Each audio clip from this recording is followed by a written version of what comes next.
और मोदी कैबिनेट को लेकर इस वक्त की बहुत बड़ी खबर आपको बता दें। मोदी कैबिनेट की बैठक में पांच बड़े फैसले लिए गए हैं और इस बीच जानकारी मिल पा रही है कि मुझे खुशी है कि 3 दिन की इस बैठक से कई सकारात्मक परिणाम सामने आए हैं। नमस्कार दोस्तों, स्वागत है आप सभी को हमारे YouTube चैनल में। आपको EPS 95 पेंशन के बारे में जानकारी देने जा रहे, जो अभी ताजा अपडेट में बताया जा रहा है कि 7 करोड़ PF खाता धारकों के लिए आई बड़ी खुशखबरी। तो EPF खाता में जमा होने वाला ब्याज का पैसा बताया जा रहा है कि करोड़ों PF खाता धारकों के लिए खुशखबरी आ रही है कि खातों में ब्याज का पैसा जमा होने वाला है। सरकार ने EPF खातों में 8.25% की ब्याज जमा करना शुरू कर दिया है। सभी खाता धारकों को जल्द ही ब्याज की राशि मिलेगी। जी हाँ दोस्तों, अभी जो EPS 95 के पेंशन धारक है, जो 7 करोड़ PF खाता धारक है, उनके लिए बहुत बड़ी खुशखबरी आ रही है कि EPF खातों में जमा हुआ ब्याज का पैसा सरकार ने EPF जैसे एम्प्लॉय प्रोविडेंट फंड में खाता धारकों के खातों में 8.25% वार्षिक ब्याज दर से ब्याज जमा करना शुरू कर दिया है। ये खबर देश भर में करीब 7 करोड़ EPF खाता धारकों के लिए खुशखबरी लेकर आई, जो लंबे समय से ब्याज राशि क्रेडिट होने का इंतजार भी कर रहे थे, जो EPS 95 पेंशन धारक। तो ब्याज का पैसा भेजने का काम शुरू हो चुका बताया जा रहा है, लेकिन हालांकि सभी PF खाता धारकों के खातों में ब्याज राशि अभी तक पूरी तरह से ट्रांसफर नहीं की गई है, लेकिन प्रक्रिया प्रगति पर है। इस फैसले से लाभ देश भर के करोड़ों नौकरी पेशा लोगों को मिलेगा, जिनकी सैलरी PF का पैसा कटता है। तो सरकार जैसे 2023 से 8.25% ब्याज दर की घोषणा की थी, जिसे बोर्ड की सिफारिश और वित्त मंत्रालय की मंजूरी के बाद लागू किया गया था। जी हाँ दोस्तों, जैसे EPS 95 पेंशन धारकों के लिए बहुत ही बड़ी खुशखबरी निकलकर सामने आ रही है। EPF ने अब तक 23 लाख से अधिक दावों का निपटारा कर लिया और 9,260 करोड़ रुपए की राशि वितरित की गई है। तो ब्याज दर की गणना EPF के लोन और इक्विटी निवेश से प्राप्त आय के आधार पर की गई है। हालांकि अभी तक ब्याज राशि जमा करने की प्रक्रिया पूरी तरह से समाप्त नहीं हुई है, लेकिन EPF ने आश्वासन दिया जल्दी यह काम पूरा हो जाएगा। जी हाँ दोस्तों, अगर आप अपने PF जैसे ब्याज का पैसा चेक करना चाहते हैं तो इस प्रकार आप चेक भी कर सकते हैं। खाता धारक अपने ब्याज राशि को चेक करने के लिए विभिन्न माध्यमों से उपयोग कर सकते हैं। कुछ मुख्य तरीके दिए जा रहे हैं, जो उसकी तरफ से आप आधिकारिक वेबसाइट पर जाकर अपना अकाउंट चेक भी कर सकते हैं। जैसे वेबसाइट पर जाकर आप आसानी से अपनी पासबुक और ब्याज राशि चेक कर सकते हैं। निम्नलिखित जैसे नियमों के अनुसार आप चेक कर सकते हैं। वेबसाइट पर जाएं और सर्विस में एम्प्लॉयर सेक्शन पर क्लिक करें। उसके बाद में आप अपने मेंबर पासबुक का ऑप्शन चुनें और UN नंबर का पासपोर्ट डालकर लॉगिन करें। लॉगिन करने के बाद आप अपनी पासबुक देख सकते हैं, जिसमें ब्याज की राशि शामिल होगी। अगर आप उमंग ऐप के माध्यम से चेक करना चाहते हैं तो भी अपने अकाउंट का बैलेंस चेक हो सकता है। और उमंग ऐप को जैसे उपयोग करके भी आप आसानी से अपने पासबुक को देख सकते हैं और निम्नलिखित प्रक्रिया का पालन करके जैसे बताया जा रहा है कि उमंग ऐप को डाउनलोड करें और लॉगिन करें। EPF पर विकल्प पर क्लिक करें और जैसे अपने व्यू पासबुक चुनें और UN नंबर पर OTP के उपयोग करके अपने पासबुक की जानकारी देख सकते हैं। अगर नहीं है तो आप अपने जैसे रजिस्टर मोबाइल नंबर आपके पास है तो उसको भी PF बैलेंस की जानकारी आप प्राप्त कर सकते हैं। जैसे रजिस्टर मोबाइल नंबर पर आप मैसेज कॉल देके अपने जैसे अकाउंट का बैलेंस देख सकते हैं और SMS के माध्यम से भी PF खाते की जानकारी प्राप्त हो सकती है। अपना रजिस्टर नंबर पर आप चाहे जानकारी अंग्रेजी में चाहे हिंदी में किसी भी भाषा में बदल सकते हैं और लिखकर आप अपने भेज सकते हैं और आपका अकाउंट का बैलेंस आप चेक कर सकते हैं, ब्याज के पैसे जमे हुए या नहीं हुए।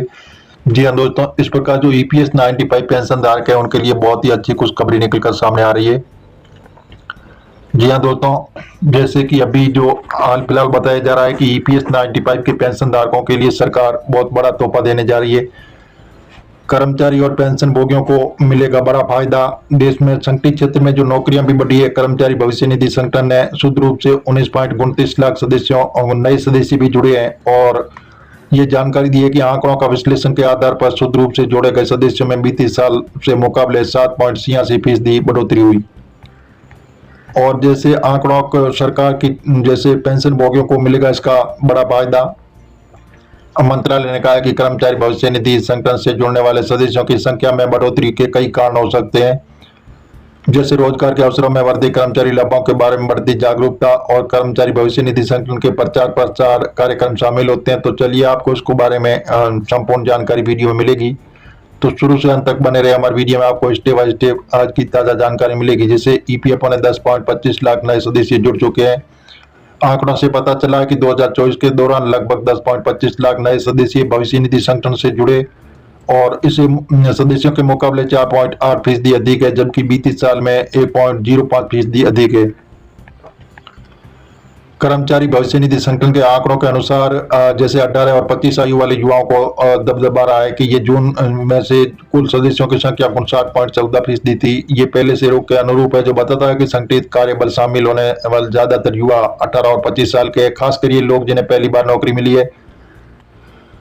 नियमित वेतन पर रखे जाने वाले कर्मचारियों के आंकड़ों से पता चला है कि 14.15 लाख सदस्य कर्मचारी भविष्य निधि संगठन से बाहर निकले थे और बाद में फिर वो उसे जुड़ चुके हैं, क्योंकि उसे 2023 की तुलना में सालाना आधार पर 11.79% अधिक है। जी हाँ दोस्तों, जो ईपीएस 95 के पेंशन धारक है उनके लिए बहुत बड़ी खुशखबरी आ रही है कि और भी ज्यादा सदस्य को सरकार इसके दायरे में लाना चाहती है और इसलिए बहुत ही अच्छा आपको लाभ देगी। बताया जा रहा है कि सरकार एक बहुत ही बड़ा प्लान बना रही है, जिससे आने वाले दिनों में ईपीएस 95 पेंशन धारकों की बदलेगी किस्मत। जिन्होंने अपनी नौकरी बदली और भविष्य निधि को निकालने के बजाय उसे अपने नए संस्थान में स्थानांतरित करने का विकल्प चुना, तो स्त्री पुरुष के आधार पर आंकड़ों का विश्लेषण से पता चलता है कि दौरान जोड़े गए सदस्यों में लगभग 2.98 लाख महिलाएं और तुलना में 5.88% से अधिक है। जैसे आलोचना जैसे महीने में शुद्ध 4.28 लाख महिला सदस्यों को इसे जोड़ा गया है, सालाना आधार पर 8.91% अधिक है। पेरोल आंकड़ों के राज्य से विश्लेषण से पता चला कि शुद्ध रूप से सदस्यों में वृद्धि और जी हाँ दोस्तों, कई राज्यों में इसमें योगदान में लगभग 61.16% नए लोग जुड़ चुके हैं। तो इसी प्रकार बताया जा रहा है कि ईपीएस 95 पेंशन के बारे में सरकार बहुत ही बड़ा तोहफा देने जा रही है, जिसमें आने वाले दिनों में आपको इसका बहुत ही अच्छा लाभ मिलेगा। सरकार ईपीएस 95 पेंशन के दायरे को और भी बढ़ाना चाहती है और अच्छा लाभ देने की तैयारी चल रही है, जिससे आने वाले दिनों में ईपीएस 95 पेंशन धारकों की चमकेगी किस्मत और जल्दी अच्छे दिन आने वाले हैं। बताया जा रहा है कि आपकी जो ब्याज दर है वो भी 8.25% के हिसाब से आपके अकाउंट में जमा किया जाएगा और बढ़ी हुई पेंशन भी आपको मिलेगी। जी हाँ दोस्तों, जैसे 15,000 रुपये लिमिट है वो भी हटाई जाएगी और 21,000 रुपये कर दी गई, जिसमें बताया जा रहा है कि ईपीएस 95 पेंशन धारकों को इसमें भी पेंशन में बड़ा इजाफा होने वाला है। और जी हाँ दोस्तों, ईपीएस 95 पेंशन धारक है जो लंबे वक्त से मांग कर रहे हैं कि हमारी ईपीएस 95 पेंशन को बढ़ाया जाए, सरकार ने अब इसमें 9 गुना बढ़ाने की तैयारी चल रही है। अगर सरकार आपकी पेंशन 9 गुना बढ़ाती है तो आपको जैसे 1,000 रुपये मिनिमम पेंशन राशि मिल रही है, तो 1,000 की जगह आपको उसे 9,000 रुपये पेंशन के रूप में मिलेंगे। जी हाँ दोस्तों, इसी प्रकार जो उसके साथ में स्वास्थ्य की देखभाल के लिए सरकार आपके लिए मुफ्त मेडिकल सुविधाएं भी सरकार उपलब्ध करा रही है और जो वंचित लोग हैं उनको भी इस योजना में जोड़ रहे हैं और जोड़ा जाएगा, उनको भी प्रत्येक माह 5,000 रुपये पेंशन दी जाएगी। जी हाँ दोस्तों, इस प्रकार जो हम आपको मीडिया आधारित आपको बता रहे हैं, सरकार से अभी हाल फिलहाल ऐसी घोषणा नहीं हुई है। आप ऑफिशियल वेबसाइट पर जाकर इसकी जानकारी ले सकते हैं और मिलेंगे नई जानकारी के साथ। नए और पहली बात तो चैनल को सब्सक्राइब कर लीजिए ताकि इस प्रकार की नई जानकारी सबसे पहले आपको मिलती रहेगी।